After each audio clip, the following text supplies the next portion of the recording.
আলহামদুলিল্লাহ, শুকুর আলহামদুলিল্লাহ। এবার নেতানিয়াহু এবং তার প্রতিরক্ষা মন্ত্রীর বিরুদ্ধে বিশ্ব আদালত গ্রেপ্তার পরোয়ানা জারি করেছেন। বিশ্ব আদালত আইসিসি বলছে এদের গ্রেপ্তারে সহযোগিতা করা উচিত, আর এতে সম্মতি জানিয়েছে বিশ্বের কিছু প্রভাবশালী দেশ। আর এরই মধ্যে আমাদের হাতে এসে পৌঁছেছে সকল গুরুত্বপূর্ণ আন্তর্জাতিক সংবাদ। শুরুতে জানিয়ে দিচ্ছি সংবাদ শিরোনাম। প্রথমেই থাকছে লেবাননে ইসরায়েলি বিমান হামলায় নিহত 52 জন। এবার ইতালি, নেদারল্যান্ডস এবং কানাডার কঠোর হুঁশিয়ারি নেতানিয়াহুকে। আরও জানিয়ে দেব জিম্মি মুক্তির জন্য যে শর্ত দিয়েছে হামাস। এরপরেই থাকছে বিশ্ব ঐতিহ্যের পালমিরা শহরে ইসরায়েলি হামলায় নিহত 71। এবং সর্বশেষ জানিয়ে দেব আইসিসির গ্রেপ্তার পরোয়ানা হাস্যকর বলেছেন ইসরায়েল। এতক্ষণ শুনছিলেন সংবাদ শিরোনাম, এবার বিস্তারিত। তার আগে আমাদের ভিডিওটি যদি ভালো লেগে থাকে অবশ্যই একটি লাইক করবেন, চ্যানেলটি সাবস্ক্রাইব করে পরবর্তী আপডেটের জন্য আমাদের সঙ্গে থাকবেন।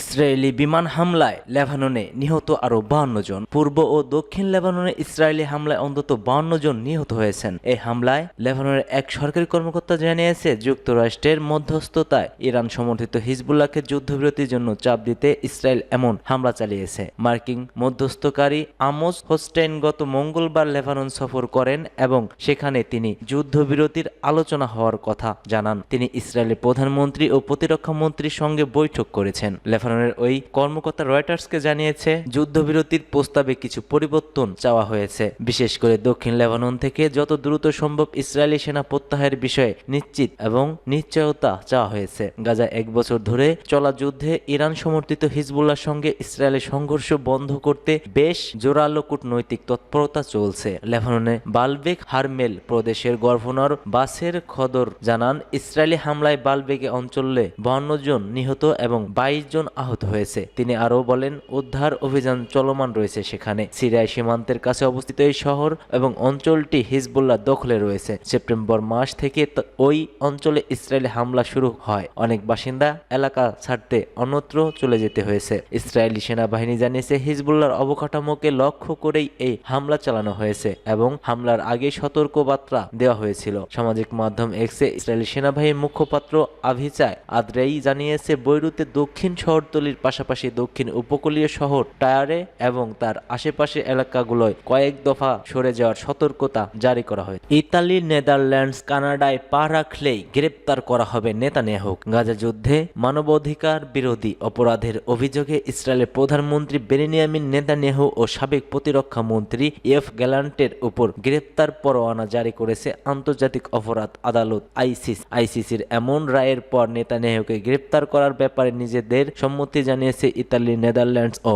কানাডা। গাজা যুদ্ধের দায়ে আইসিসির কাছ থেকে গ্রেপ্তারি পরোয়ানা জারি হওয়া নেতানিয়াহুকে গ্রেপ্তার করবে কিনা ইতালি, এ বিষয়ে দেশটির প্রতিরক্ষা মন্ত্রী গুইন্ডো ক্রোসেটো বলেছেন নেতানিয়াহু সফর করলে তার দেশ তাকে গ্রেপ্তার করতে বাধ্য থাকবে। রাজনৈতিকভাবে আইসিসির এই সিদ্ধান্ত পছন্দ না হলেও আদালত ওয়ারেন্ট জারি করায় ইতালি সেটি মানতে বাধ্য, সেটাই এরকম জানালেন ক্রোসেটো। তার মতে নেতানিয়াহু এবং গ্যালান্টোকে হামাসের মতো একই স্তরে রাখা আইসিসি ভুল সিদ্ধান্ত ছিল। তবে গাজা যুদ্ধের দায় আইসিসির কাছ থেকে গ্রেপ্তারি পরোয়ানা জারি হয় নেতানিয়াহুকে গ্রেপ্তার করবে বলছে ইতালি। রাজনৈতিকভাবে আইসিসির এই সিদ্ধান্ত সকলেরই পছন্দ হয়েছে এই 3 দেশের। গাজায় গত 13 মাসে 44,000 ফিলিস্তিনিকে হত্যা করেছে ইসরায়েল, যার বেশিরভাগ মহিলা এবং শিশু, যার প্রেক্ষিতে আইসিসি এই রায়ের পর নেতানিয়াহুকে গ্রেপ্তার করতে সম্মত হয়েছে নেদারল্যান্ডস। ডাচ পররাষ্ট্রমন্ত্রী ক্যাসপার ভেল্টক্যাম্প জানিয়েছেন নেদারল্যান্ডস নেতানিয়াহুকে গ্রেপ্তার করবে যদি তিনি ডাচ মাটিতে পা রাখেন। বৃহস্পতিবার পার্লামেন্টের এক প্রশ্নের জবাবে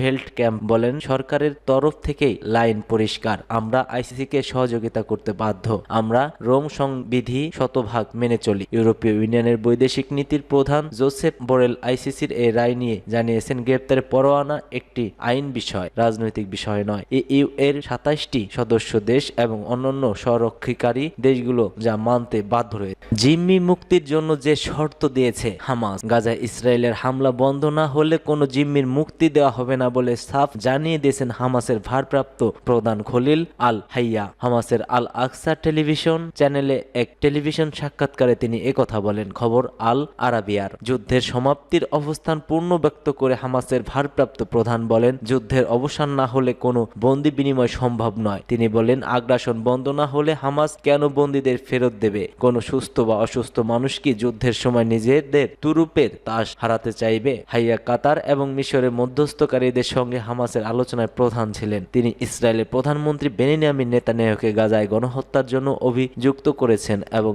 এই চুক্তি ব্যর্থ হওয়ার জন্য তাকে দায়ী করেন। তিনি আরো বলেন, কিছু দেশ এবং মধ্যস্থকারীদের সঙ্গে যোগাযোগ চলছে চুক্তি পুনরুজ্জীবিত করার জন্য। আমরা সেই প্রচেষ্টা চালিয়ে যেতে প্রস্তুত। তবে সবচেয়ে গুরুত্বপূর্ণ বিষয় হলো যে দখলদার পক্ষের পক্ষ থেকে আগ্রাসন বন্ধ করার প্রকৃত ইচ্ছা থাকা দরকার। হামাসের এই নেতা বলেন, বাস্তবতা প্রমাণ করে দেয় যে নেতানিয়াহু চুক্তি বাধাগ্রস্ত করেছেন। গাজা সফরকালে নেতানিয়াহু বলেছিলেন, যুদ্ধের পর হামাস গাজা শাসন করতে পারবে না। ইসরায়েল হামাসের সামরিক ক্ষমতা ধ্বংস করে দিয়েছে। নেতানিয়াহু আরো বলেন, ইসরায়েলি এখনো গাজার দখলে থাকা 101 বন্দীকে খুঁজে বের করার চেষ্টা চালিয়ে যাচ্ছে এবং প্রতিটি বন্দী ফেরত দেওয়ার জন্য $5 লাখ পুরস্কার ঘোষণা করেছে। বিশ্ব ঐতিহ্যের পালমিরা শহরের ইসরায়েলি হামলায় নিহত হয়েছেন 71। সিরিয়ার পালমিরায় অতর্কিত এক ইসরায়েলি হামলায় ইরানের হয়ে যুদ্ধ করা অন্তত 71 জন সেনা নিহত হয়েছে। নিহতদের মধ্যে 1/3 অংশের বেশি সদস্য প্রতিবেশী ইরাক এবং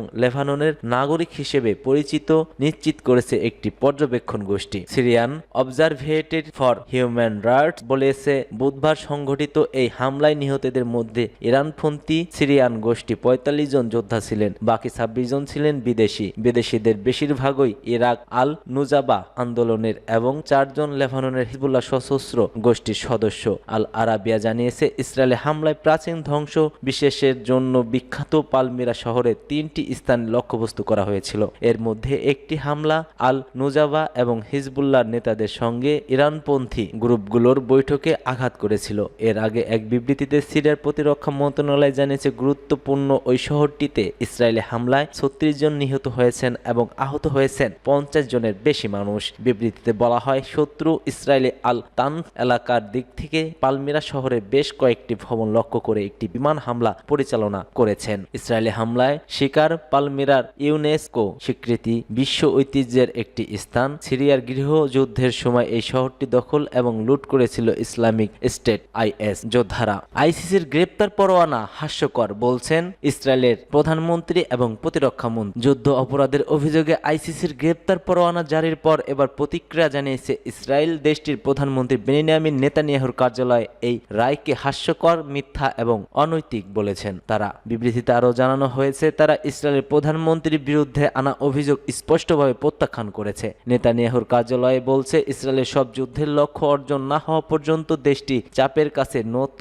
স্বীকার করবে না, দমে যাবে না এবং পিছু হাঁটবে না। দখলদার ইসরায়েলের প্রধানমন্ত্রী বেনিয়ামিন নেতানিয়াহুর বিরুদ্ধে গ্রেপ্তার পরোয়ানা জারি করেছে আন্তর্জাতিক অপরাধ আদালত ICC। এছাড়াও ইসরায়েলি সাবেক প্রতিরক্ষা মন্ত্রী ইয়ভ গ্যালান্ট ও হামাসের সামরিক কমান্ডারের বিরুদ্ধেও পরোয়ানা জারি করেছে হেগের এই আন্তর্জাতিক আদালত। এক বিবৃতিতে বলা হয়েছে, প্রাক বিচারক চেম্বার আদালত ইসরায়েলের চ্যালেঞ্জ প্রত্যাখ্যান করেছে এবং বেনিয়ামিন নেতানিয়াহু এবং ইয়ভ গ্যালান্টের জন্য ওয়ারেন্ট জারি করেছে। হামাস নেতা মোহাম্মদ দেইফের জন্য একটি পরোয়ানা জারি করা হয়েছিল, যদিও ইসরায়েলি সামরিক বাহিনী বলছে যে জুলাই মাসে গাজায় একটি বিমান হামলায় তিনি নিহত হয়েছেন। বিচারকরা বলছেন, ইসরায়েল ও হামাসের মধ্যে যুদ্ধের সময় যুদ্ধ অপরাধ এবং মানবতা বিরোধী অপরাধের জন্য এই 3 ব্যক্তিকে অপরাধের জন্য দায়ী করা সংযুক্ত কারণ রয়েছে।